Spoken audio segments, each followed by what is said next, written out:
I welcome everyone to episode 9 in my OBE series, and a very special welcome to Donna Rebadow, my friend and host of the Exploring Consciousness podcast. Donna, it all started when I was a guest on your program. Then we quickly transitioned to a YouTube channel you founded called The Reluctant Messenger Unleashed. We have about 30 videos there, and we'll also add these newest episodes to that channel. And Donna, it is so hard to believe. It has been over 3 years since you began that Reluctant Messenger Unleashed YouTube channel. Yeah, Candy, I can't believe it either. But it was interesting. During my podcast, my guides whispered to me that we should do a podcast going over all the chapters of your book. And you got cold chills. And we decided that that was a great idea. So the Reluctant Messenger Unleashed was born. Now we're doing version 2 to update everyone on the tools. The tools themselves have changed over time, and our knowledge and use have also changed. Donna, I remember when you suggested The Reluctant Messenger Unleashed as a title, and I had this vision that flashed in front of my eyes, and that gave me cold chills.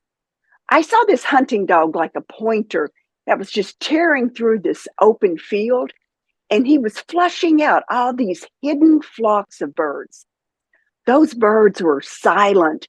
They were hiding until the dog disturbed them.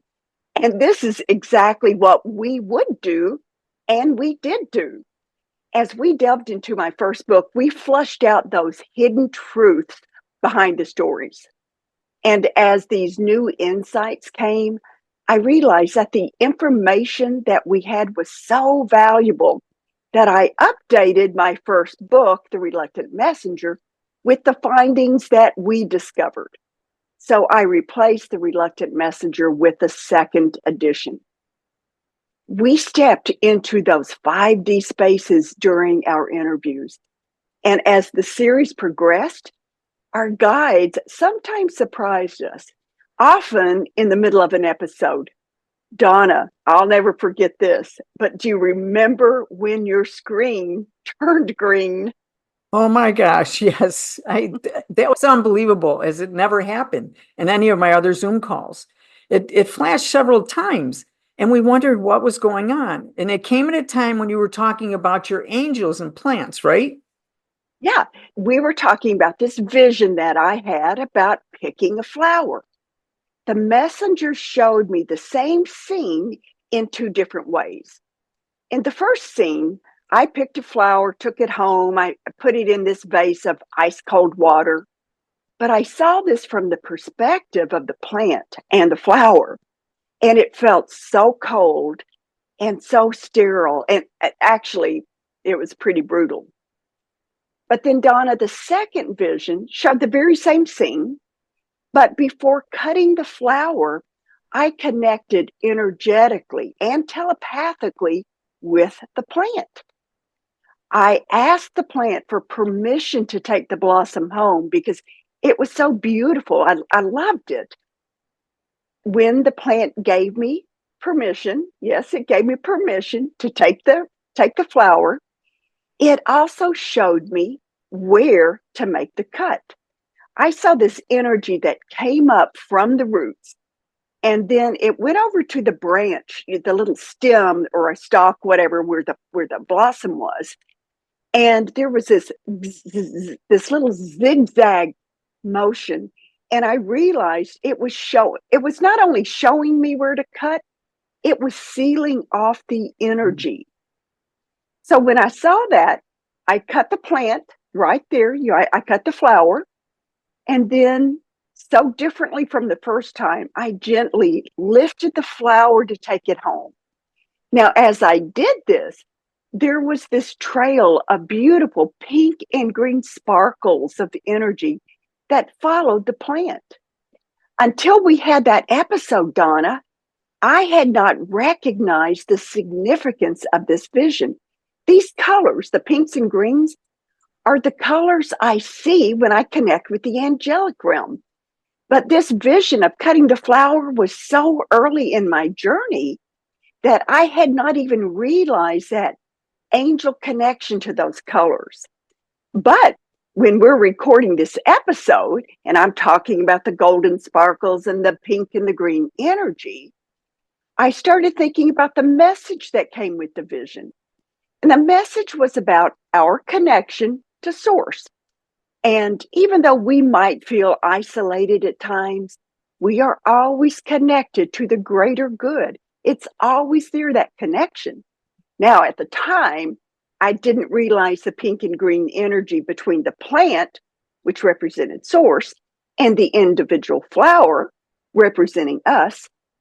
That connection, the pink and green, are those invisible bonds, those angelic connections to source. We may not see them, but they exist. Donna, we are never alone. Our angels are always with us. But while we're recording this episode, in real time, talking about this angelic connection, your screen turned green. And what was it? It was a wink from the angels to pay attention. Now, take a look at the screen. I've gone back to that episode in the Reluctant Messenger Unleashed. And let's look at this clip and we'll see what happened before we move on. I still get cold chills.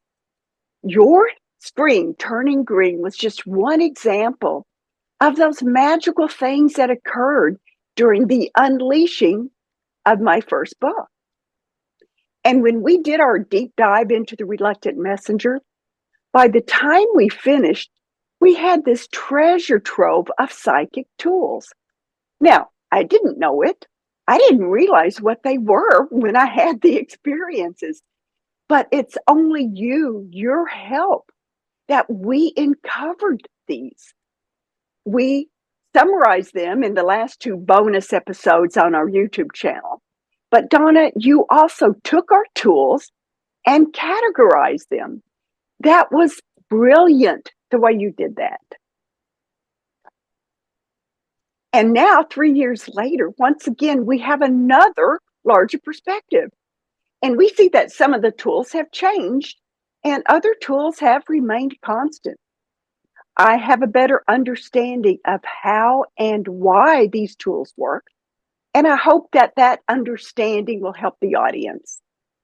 Let me tell you a story. I recently returned from Starlines 2. That's a graduate level program at Monroe Institute, where once again, I saw psychic tools in action. You see, once you begin to make these tools, the process becomes easier and more spontaneous. And this is precisely what happened.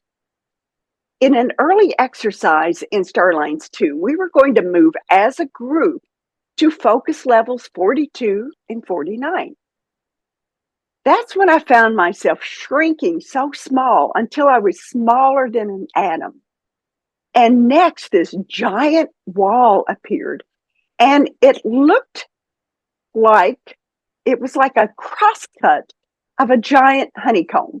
But I realized exactly what this was. I took a deep breath. I didn't know what it would do, but I knew that it was a tool. So I figured I'm not going to judge this. Whenever it's ready to behave like a tool, I will know about it. Answers would arrive. Now that's where the trust comes in online. But it didn't take long for me to realize that each cell of that honeycomb was a wormhole. Now, was it really a wormhole, that theoretical shortcut into the cosmos? I don't know. Who knows? And who cares? Because those honeycomb cells brought me immediately to focus 42 and focus 49. I did not have to go through that entire process that my Starlines 2 classmates did. I jump-started the adventure. But let me give you an aside. In the programs at Monroe, especially in the Starlines programs, group energy is very powerful and important. So there really was an aspect of me that intentionally connected with my classmates. Now, we call that bilocation in the 5D, and we've talked about that in other episodes. But I was in 2 places at once.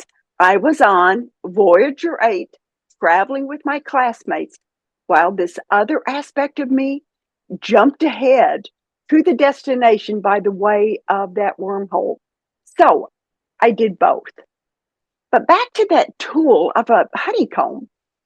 Not surprisingly, the instructors in Starlines 2 mentioned a honeycomb type structure a few days later in the program.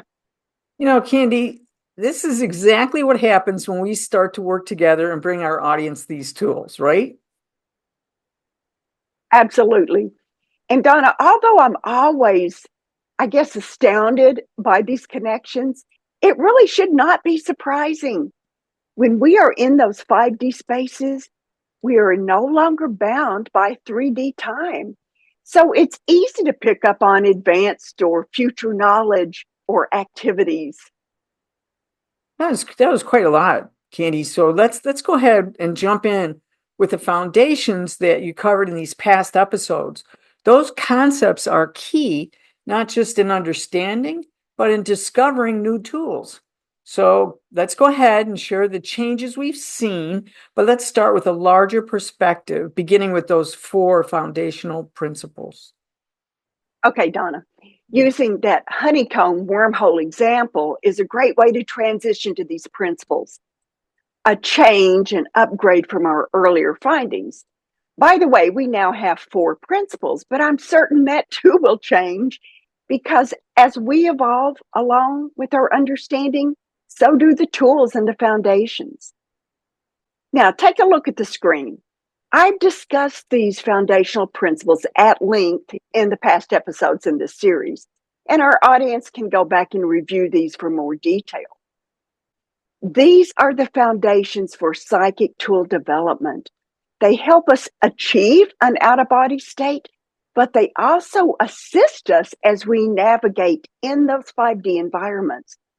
When we understand all these concepts, we will see why our psychic tools work. These foundations set the blueprint, the foundation for more tool development. And then we begin to see tools appearing automatically, just like my honeycomb dashboard. But let's look at the one we listed first, that environment. We mentioned the environment first because of its importance. I've nicknamed this the Tesla filter. I even began my first book with that famous quote from Nikola Tesla. If you want to find the secrets of the universe, think in terms of energy, frequency, and vibration. When we step into the 5D, that multidimensional reality beyond the physical, it's easier to understand that everything is energy because we see it immediately. It's like touching a hot stove in the 3D. You don't stop and think about it as it's happening. And you don't keep your hand on the stove and figure out what's going on here. No, you jerk your hand away from that as fast as you can. That's how the 5D environment works. It's like that hot stove. It is so energy responsive that our manifestations occur instantly and automatically. And when that happens, we can no longer deny that connection between intentions and manifestations, between the T and the A in the TEA, thoughts, energy, action formula. You pick up a psychic tool to use it in the 5D, and it works automatically. Now, here's the problem. Well, I shouldn't really say problem. Here's the challenge. The challenge is to recognize this energy responsive environment in our 3D lives. When we see life through the Tesla filter of energy, frequency, and vibration, everything changes. That mystical, that woo-woo drops away. It's replaced by understanding. But yeah, it still feels magical. It still feels mystical. But now we can explain it. It's not woo-woo, it's physics. Once we realize that the 3D environment too is energy responsive, we understand how words, thoughts, and emotions affect others. We see why smiling at a stranger can influence their day. Our thoughts may seem internal, but their frequencies drift into the environment. So, this is our first foundational principle, Donna, the environment. Understanding our environment through that Tesla filter. I love that. Thank you, Candy.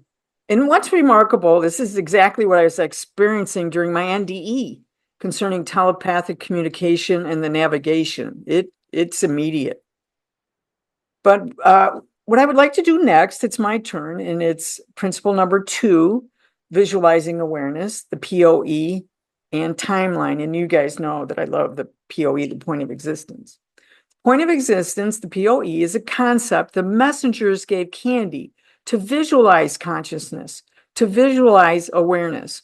Seeing our POE tells us whether our consciousness is restricted, we see it as a dot, or expanded into a 3-dimensional globe. During our day-to-day lives, the POE is often a dot, resting deep inside our bodies. That's why many people think that they are their physical bodies, because that's where their awareness is. So it's a key. Visualizing our awareness takes on a new understanding when we look at how it influences time. So these two concepts go together. Our degree of expansiveness directly influences our perception of time. As a reminder, time is not linear. It's not a straight line from event A to event B. Just like our point of existence, our dot isn't who we really are. As Bob Monroe says, we are more than our physical bodies. And the messengers told Candy that time is fluid. It's not straight, but curvy like a sine wave. When our expanded consciousness through meditation, an OBE, an out of body, or an NDE, a near-death experience, plant-based rituals, prayer, or dreaming, all of those, when our expanded consciousness is superimposed over the curvy timeline, our dot transforms to a 3-dimensional globe, which then covers more of the fluid timeline. So it's no longer a dot traveling on the timeline, but the timeline is compacted within our awareness, allowing us to access the past, maybe even our timelines, maybe even lifetimes ago, or the probabilities of the future. And I use this every time I remote view. I don't know if you knew that, but I use it every single time. Visualizing our consciousness as a dot is key to using some of the tools that we talk about. Donna, I covered this in detail in previous episodes, but I still have to repeat. When I finally understood how our awareness, our POE, point of existence, interacts with time, it clarified so much for me. For example, I now understand how psychics work. You know, you go to these people and they reach into your past and they divulge this information like there is no way they would know this. The psychics, what they do is expand their awareness, their POE, well beyond the physical body. So their point of existence changes from that particle state, that dot that you love, to that 3D globe, which is a waveform. And it's the messengers tell me it's actually a globe of life force energy. And when they expand into that field state, the greater their awareness becomes, the more access they have to events that we know of as time in our 3D lives. So if we stay constricted as a dot, we only see the present moment. But what I love about this foundational principle of visualizing awareness, it has helped me understand the psychic tools. I know that when I expand my POE to access my place in the 5D, for example, I not only use my tools, but now I can see how they work. Recently, Donna, I was a guest on a podcast where I talked about time being fluid and how it functions like a sine wave. You know, it's not really that straight line from point A to point B. But during this podcast, a member of the audience asked a question that became such an aha moment for me. He asked whether the sine wave that I used to describe time was an energy wave. Oh my gosh, Donna, I had to laugh. Well, of course it is. But I had not realized that until he asked that question. It is so obvious. The messengers even call it a sine wave. Now, I talked to my good friend, Professor Google, and he said, because I had never even looked this up, he said a sine wave is a single frequency with a smooth recurring oscillation. So, in other words, time is an energy wave, a pure, continuous frequency of energy. Now, what I had done, and it had worked for me, I had only focused on the curvy shape of the sine wave. And that did allow me to understand its relationship with awareness. And that worked. That was okay. But when our awareness expands on that sine wave, that energy wave of time, the greater we expand, the more time that collapses within the awareness. This is when we can actually bend space and time because we understand the fluid nature of time. So now when I see our POE expand on that sine wave, I realize our first foundational principle, Tesla's energy filter, shows how our expanded awareness compresses time. But when I understand that the sine wave is an energy wave, I know how it works. And that's a big difference between seeing and understanding. Donna, I'm still learning. My grandkids, they'll tell me something and it's new information, and they joke and they say, hashtag Nana's still learning. So Nana is still learning here. But even when the obvious hides from me in plain sight, like a sine wave being an energy wave. But you know what? This is also like our psychic tools. It took your unleashing of those for me to see them for what they were and are and what they do. These tools are powerful devices for our out-of-body travel, so much more. And what's interesting, Candy, is how it shows up different for you from you and me. Even though a sine wave goes this way, it has changed for me and it goes this way. That's why I started doing a circle, much like the Monroe logo. So this happens to you all the time, though. So this tells me when you're correct, because when you experience things first and then afterwards get a validation from somewhere else, I know you're on the right track. So let's move on to the T formula that is in the third foundational principle. Oh my goodness, the T formula, TEA, thoughts, energy, action. And this is something, of course, we covered in our initial YouTube videos. But I see life through that first principle, the Tesla filter, that environment of energy, frequency, and vibration.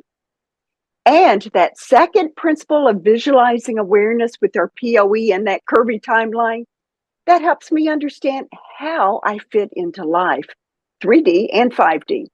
I see how my expanded state influences my perception of time. But Donna, it is this next foundational principle, this third one, the TEA formula, thoughts, energy, action, where things really become interesting. Why? Because we are no longer passively viewing the world through a lens, through the Tesla filter, or through visualizing our awareness on a sine wave. But instead, we are actively interacting with our surroundings with purpose and intent. In this principle, the TEA formula, it's all about the E. That energy is that connective tissue between our thoughts and the manifestation, which is our action. That would be the manifestation of those thoughts. But that correct T keeps our intentions, our thoughts on track in order to manifest what we planned on manifesting. And that's where we can actively, not only can, but we do actively intervene and interact, whether we're aware of it or not. So in our 3D lives, because manifestation takes more time, many of us are unaware that we can and do manifest all the time. Once we understand that, then we can use our tools to keep our thoughts aligned with the action. And that's where the TEA formula comes into work, into action. My messengers say that intentions, so that's the thought, the T in the TEA formula, are organizing principles. The messengers tell me that intentions operate just like invitations or evites. You have to let them go. You have to send them. If you hold on to your thoughts, it won't manifest. They will not manifest. If you leave your invitations on your dining room table or your evites in your outbox without hitting send, no one will ever know about your event. Your invitations aren't sent, so they are never received. My messengers tell me that information, which is energy, that comes from the 5D is like water in a garden hose. That hose, when it's not in use, quite often is crimped. We need to prime the pump sometimes to start that process. And one way to do that is by using our imagination to keep that that energy flowing. Candy, I'd like to offer something up for our listeners, and I totally agree with your messengers here.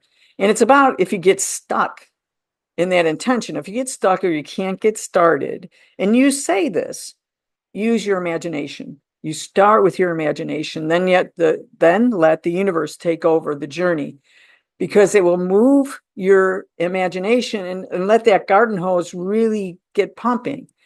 So you move from imagination to the truth because of the validation you will receive. So I'm going to give you another example about that. My good friend Tom Campbell wrote and developed an imagination theme park called Tom's Park. And it was written primarily for left brain thinkers who are having problems with the right brain intuitive exercises. So the left brain we think of as thinking and the right brain as imagination, and people just couldn't seem to get started. So like you said, their intention, they couldn't get it going.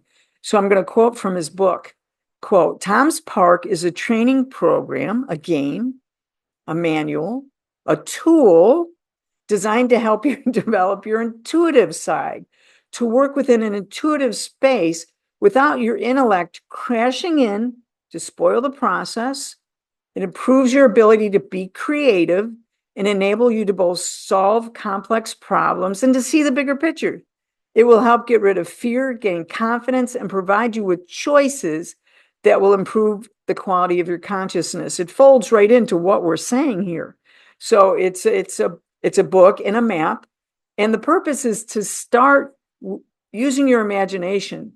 So you have his game, you have his book, and you start using your imagination. And then he says, then let the universe helps you from there. So start off, imagine a day in a park when you were a kid, then use his map, explore the park, get started, and don't worry about your left brain when it says, is that my voice? Is that my voice?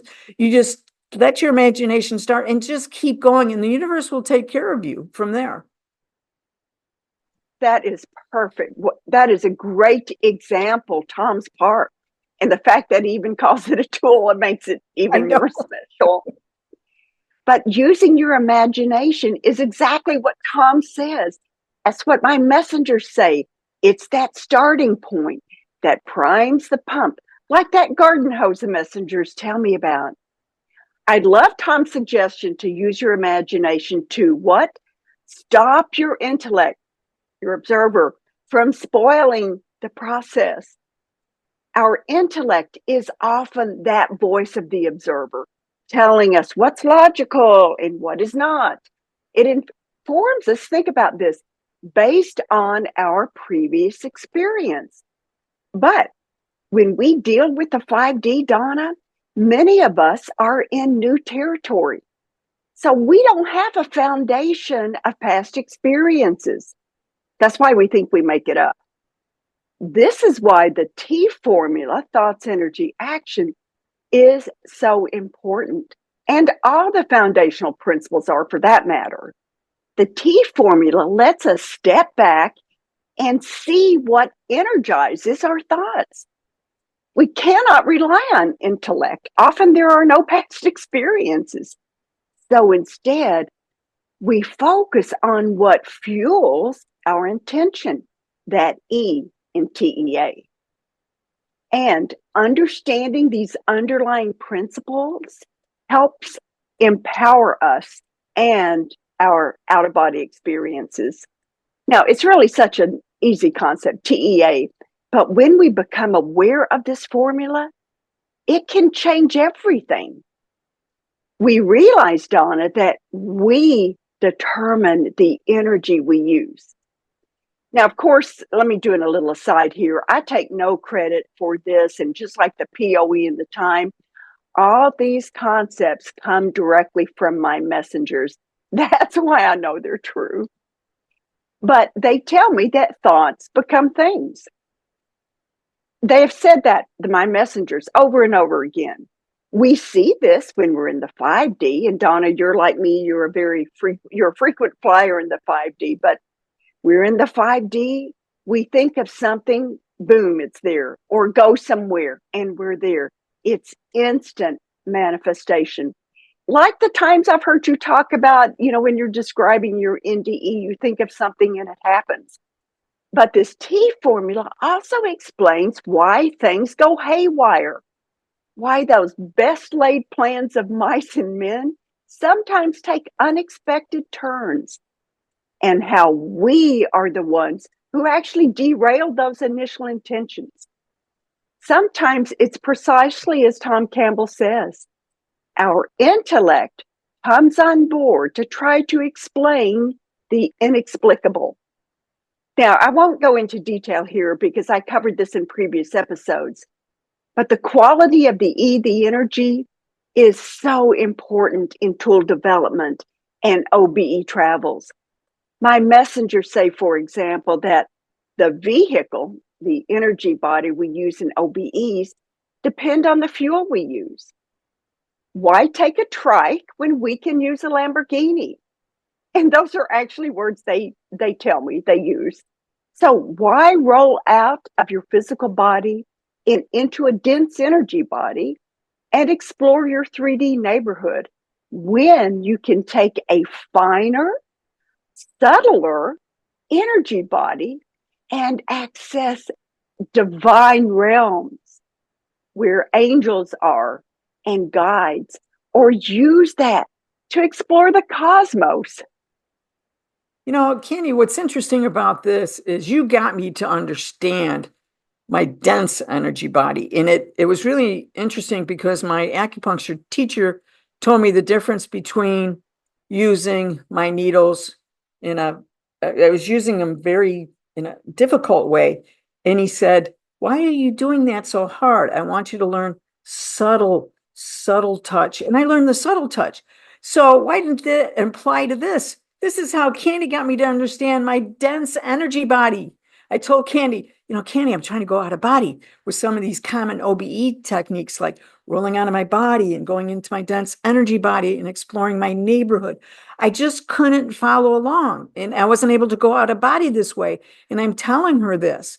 And remember from the previous episodes, I had already told Candy of some of my natural, subtle OBE experiences where I just had an intention of going out of body, but I didn't use any techniques. And I told her about the time I was writing a comment across the universe, and Candy explained this to me. Donna, you already mastered OBE on my own. Those common OBE techniques don't apply to me, just like my acupuncture. I had already bypassed it and gone into the subtle energy body. Thank you, Candy. You're welcome, Donna. And you know what? I see this so often, especially with a lot of Monroe Institute graduates. They're trying so hard using that pre-K curriculum when they are already they have a PhD. But Donna, yes, you were past this. You were trying to go back, but you had already graduated. Donna, you are one of the first people I know that travels as extensively as I do in the cosmos. And I think that's one reason why we connected so quickly. Whether Thank you you. initially realized this or not, you were using a subtler energy body. You were using that Lambo that was already in your garage. Now, why? Could this be related to the near death experience that you had? Maybe.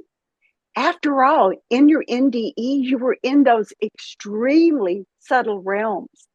And using these foundational principles, we know that our 5D travels are recorded and tracked, making them easier for us to return. So when we set our intentions to travel, you and I fire up those Lambos and not our trikes, and we just take off. But it took you to tell me about it. So I appreciated that. And because I can go into those realms, I listen to my guides all the time. And recently they asked me to do a PowerPoint series on choices. And that was the big theme in my NDE. It's on my other YouTube channel, Exploring Consciousness with Donna, that PowerPoint. And choices always begin with how you think.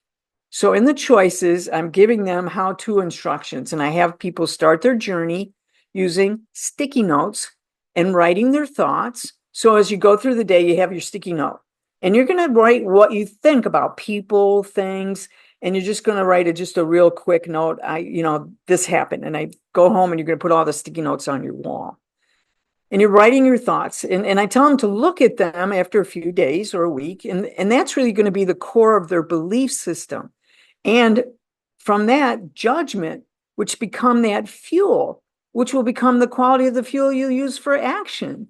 So once you become aware of all these judgments, I have them use a new set of sticky notes with different colors. So once you realize this, you're going to use a different color to change your judgments and to reversing it by how you can think differently. Like I thought that about that lady's dress. Well, maybe you can think about the situation. Maybe she was poor and she didn't have a lot of money for clothes or whatever. So I teach them about reversing the fundamental attribution error. To recap, we did this in the other episode, Candy. It's fundamental, meaning we do it all the time. It's fundamental in our thinking as humans. We attribute, that's attribution. We're going to attribute something to this behavior, and we make an error. And what's the error? The fundamental way that we do it is we usually attribute it to their personality first instead of the situation. And let me give you another example. So a guy cuts me off in traffic, and I race up to him to give him a piece of my mind, like, what? So I attributed it to his personality. I thought, well, you so-and-so. But when I got caught up, I looked inside the car and I saw the passenger holding an obviously injured child, and they were obviously trying to rush that child to the ER. It wasn't a rude driver that I attributed to, but they were in serious need to get to the ER. So my first sticky note would be, I called this guy a name and rushed up in traffic. That would be on my first sticky note. My second sticky note, oh my gosh, I realized they weren't a rude driver, but they were in serious need to do that. And when you have that all over your wall, you start looking at, oh my gosh, I'm looking at the situation first, not the personality. And I'm making an active awareness to reverse the fundamental attribution error, to think differently.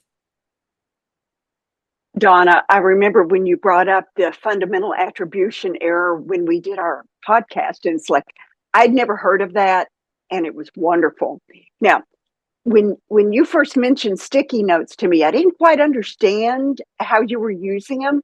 Now, my messengers put a little different twist on this. They became a tool for me. I didn't have to actually engage my intellect. I didn't have to pull up my beliefs. The Yeah. sticky notes became a shortcut. In fact, they just happened without me thinking about them. But they were in real time observer thoughts. So let me share an example. A couple of days ago, I was getting ready to exit this busy parking lot, and I was headed toward the exit, and there was a car stopped ahead of me. Now, as I approached, I saw their backup lights come on. Now, I was several car lengths back, so I just stopped. When I saw them maneuver to do a U-turn in this tight space, my sticky notes spontaneously started working over time. What on earth is she doing? Not only had her U-turn put her in the direct path of oncoming cars, but luckily there weren't any there, but then she ran up on the curb and then came down with what had to have been like a teeth rattling bump. More sticky notes. What an idiot. She's driving like a maniac.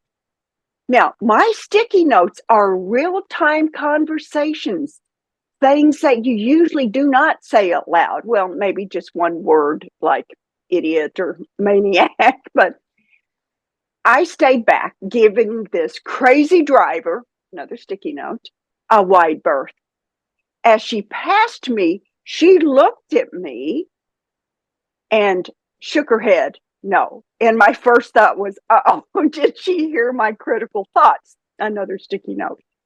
Then she used this universal sign to indicate I needed to turn around. I didn't understand it, so I inched forward a few feet and I saw the problem. Just beyond the exit, a truck and a trailer were parked and unloading equipment. They're not supposed to do that. Couldn't they find a better place to unload the equipment? So there's another sticky notes. Now who's the idiot, Donna? Me. I immediately realized this was a real-time learning lesson. By using those sticky notes as tools for these judgments, incorrect judgments, I must say, I realized I was fueling my actions with negativity. The TEA formula. The vehicles blocking the road were not visible till you got to the exit. There was no other option but to turn around. She was not a crazy driver. She was doing the only thing she could do, reverse directions. And not only that, she took the time to warn me, the critical one, before I repeated her error. How kind. So I used your sticky notes to record my observer without knowing it. It just happened. It was a spontaneous tool. But especially when my observer is overly critical. I know to be objective and then to wait and see the larger picture. I certainly do that when I receive messages, but when I'm driving my car, that part of me apparently disappears. But those sticky notes reminded me that I'm judging and I'm forming beliefs based on incomplete data. Now, those sticky notes show me that the E in the TEA is not the high octane fuel that I prefer. The sticky notes give me time to pause, hopefully stopping me from judging or jumping into that rabbit hole that leads absolutely nowhere. So now, Donna, these sticky notes are a valuable tool for me to use, and they arrive spontaneously in real time. So when I slip into my judgmental observer, sticky note, sticky note, sticky note. So next time when I'm in a situation like that, when that first sticky note comes in, I am going to take a deep breath and I'm going to take that let's wait and see what happens approach.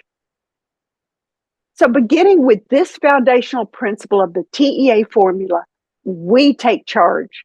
Donna, we control our destinies, one thought at a time.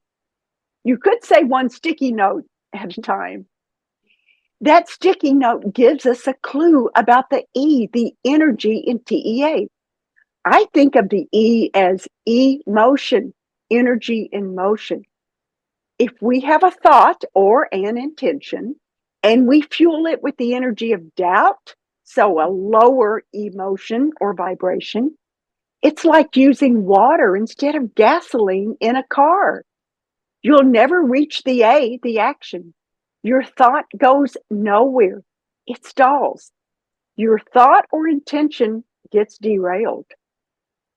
Now, we'll talk about that emotion, the type of fuel, soon when we introduce the next foundational principle. But now, what I want to do is take a look at how our tools relate to the TEA formula, because that is key. Our psychic tools shortcut the TEA process. We move directly from T to A. We bypass the E. That means there's no wiggle room to derail our thoughts. It is instant manifestation, that's the A, the action, of the T. So, how do we skip the E? We program it so that it becomes automatic. My training as a psychologist, when we did behavioral modification, we talked a lot about Pavlov. And remember his famous experiment? I talked about this in an earlier episode. Pavlov paired feeding a dog with ringing a bell. Now, a ringing bell is a neutral object, but soon the dog began to salivate. That's the A in TEA, the action, when the bell rang. The food was the initial fuel to cause salivation, but now we have that neutral object, a bell, that causes the action. Why? Because we have trained, we have programmed, conditioned that response. Look at our psychic tools. After a couple of uses, and often immediately, our psychic tools become conditioned just like Pavlov's bell. The tools are no longer neutral objects, but devices with a predetermined, a programmed action. And like Pavlov's dog, we go straight to the action, straight to the manifestation. Now, remember how thought responsive the 5D is? That's how the tools work. It's the energy of the 5D that responds to the tools.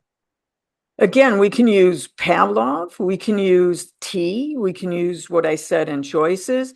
It's different words. The sticky notes make you aware, but then you use the second sticky note to change, and then you practice it so that it becomes that you're no longer having to go through the day, oh, there's another sticky note, there's another sticky note. You end up going, at the end of the day, when you look at how you did during the day, you realized you changed, you reversed the fundamental attribution. So that's what we're getting at. You're changed, you're a kind person, you're different, you have different fuel for your action. And what's so great about your sticky notes is now, as soon as one comes up, I immediately stop because I know I'm going down that rabbit hole. So that became a tool for me, not intentionally, but in real time, it manifested and it worked. And that's how, once you really have a good understanding of why Tom's Park works, why the tools work, you start becoming empowered because it's back on us. We are the ones who make those determinations. Now, that T formula is fundamental, but let's look at why. Now, let me introduce that fourth and final. It's final until we find more, but we've got the fourth foundational principle are the operational components. One is a GPS, and the other is a quality control system. This fourth operational component, they are behind everything that we do.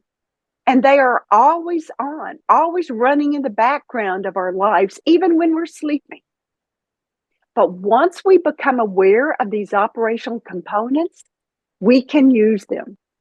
The GPS automatically maps out our 5D travels. But when we discover that we can drop a pin in our electronic maps, it becomes a game changer. Now, my messengers refer to those GPS pins as bookmarks. And when we start using our bookmarks, that is priceless. The quality control component is equally valuable. It allows us to see in real time whether our manifestations are on track in both the 3D and the 5D. Then we can adjust how to fuel our thoughts in the TEA, thoughts, energy, action formula. On my dashboard, I mentioned this in an earlier episode, I have a radar screen that comes up, and it actually lets me see if my manifestations are aligned with my thoughts. But learning about these four foundational principles has really changed me. And my out of body experiences really seem magical and they seem mystical, but they're not. That is just how energy works. And we are the ones in control. We can access doors that were once closed. And in fact, most of us, we don't even see the doors, much less enter them. But when I'm in these spaces, I do try to hold off judgment so that I can be the objective observer. I obviously was not doing that or do not do that when I'm driving a car, but now I have that tool of the sticky note. I know that the time for analysis comes later. If I had just waited with this woman who was driving crazy, sticky note, and I'd inched up to see what was happening, I would have understood without having negative judgment. So by not judging, it's easier to stay in those spaces of the 5D. Okay. So in other words, when those sticky notes start popping up, it's a clue for me to engage in neutrality, to take a deep breath and just wait, just observe. When those after the fact validations arrive, that's when things get real, Donna. That's when my connection to the 5D becomes a game changer. How in the world would I know something that I never studied, I never read about, or heard about in conversation? And Candy, you use all these tools, and if you keep saying, okay, I'm still stuck on whether it's me or not, we get the validation. And we see this over and over with you. And when you receive that validation that you're always shocked at, there's something called veridical evidence, not vertical. You know that it's true and your tools do work. So as you guys are practicing, you will get this veridical evidence and you go, oh my gosh, that's what they were talking about. It's true. And I can go back to episode 16 where you were talking about, remember your very detailed dream about the crystals, the sun with the divergent rays, and the lotus flower with the 1,000 petals. You didn't know about that. You got that in your dream. And your curiosity, so you got it first, and then your curiosity led you to Professor Google, your favorite friend, and you Googled and found 1,000 petal lotus, and you were shocked to learn this is what the crown chakra is often called. But once again, you were verifying parts of the messages that you received. I am always thankful that I was such a neophyte when I started channeling. I did not know the basic things like the crown chakra is known by 1,000 petal lotus. I knew nothing. So that gave me a lot of information that I could validate. And those validations encouraged me to continue. Now, when you talk about that veridical evidence, I had no idea what that was. I've heard you mention it before, and I had to actually look it up. And, my friend, Professor Google, said that a veridical paradox, for example, is a conclusion that, despite it appearing to be absurd or crazy, is true. And those things happen to me time and time again. There was a lot of information we could prove because I knew nothing. But other examples, I remember having a conversation with someone named Kuan Yin. I had no idea who that was. I thought I was making it up. And I was shocked to learn that there was someone by that name who had actually existed. She's the Mother Mary counterpart in the Buddhist religion. Same thing about Chiron, an entity from the cosmos who identified themselves by that name. I had never heard the word Chiron, but somehow I knew how it was spelled with the CH, and I knew how it was pronounced. And another shock came when I Googled the name and found out there was a name matching both the spelling and the pronunciation. How did I know that? Chiron is a hybrid, part star, part planet, part comet. Also, let's think about White Buffalo Calf Woman, that native icon from the Lakota Sioux Nation. I had never heard of her until I heard from her. And there was so much more information about singularities, gravity wells, star tetrahedrons, Merkabas, constellations. The list goes on. And time after time, the information from the messengers was completely foreign to me. Nothing I'd ever read about or studied. So it was not in my memory banks, yet there it was. Verifiable information. That's your veridical paradox in action. And it is this veridical information that makes us realize that concepts like the TEA formula and the foundational principles do indeed have merit. Donna, you're right. These validations shift your perspective. For me, I eventually realized the truth. The information I received was not my imagination. I knew that on one level, of course, but I would doubt. How on earth could this be true? But it was. When I finally embraced my new path, my openness allowed even more information to flow, just like that crimped garden hose. That's why your sticky notes work. That's why I know these psychic tools work. I've used many of them before I even knew what they were, that they were tools.